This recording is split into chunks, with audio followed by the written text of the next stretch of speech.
Fumer dans des endroits publics est un acte presque banal dans la plupart des pays africains, malgré le danger que représente le tabac. Conséquence, le tabagisme se généralise, plombant ainsi l'équilibre socio-sanitaire et économique des populations. Les revenus des familles, souvent, comme je l'ai dit, sont détournés dans la consommation de cigarettes. Et nous pensons que cela n'est pas normal. Déjà que nos pays sont très pauvres. Et en plus aussi de cela, il y a que le tabagisme crée des maladies. Et souvent, les maladies engendrées par la consommation de cigarettes sont des maladies très graves, comme par exemple le cancer.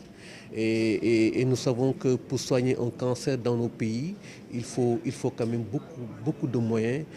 À Dakar, par exemple, le paquet de Marlboro coûte 500 francs CFA.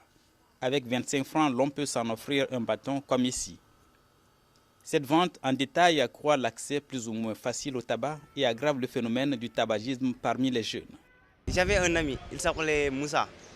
On allait ensemble, chaque jour on allait dans les soirées, des choses comme ça. Lui, il était un fumeur. Un jour, comme je suis crieux, il m'a donné le tabac. Le Marlboro, j'ai fumé. Lorsque j'ai fumé, j'ai senti que c'était bon, j'ai continué. Le tabac tue 6 millions de personnes chaque année dans le monde. Et d'après les prévisions de l'OMS, entre 2025 et 2030, 10 millions de décès dus au tabac seront notés dans le monde, dont 7 millions dans les pays en développement. Avec le durcissement des législations dans les pays occidentaux, les compagnies de tabac se replient dans les pays en développement. La CEDEAO, un ensemble de 15 pays ouest-africains, veut aller vers une fiscalité optimale et harmonisée sur les produits du tabac afin de dissuader les consommateurs. C'est du moins la conviction des responsables du CRES, le Consortium pour la recherche économique et sociale.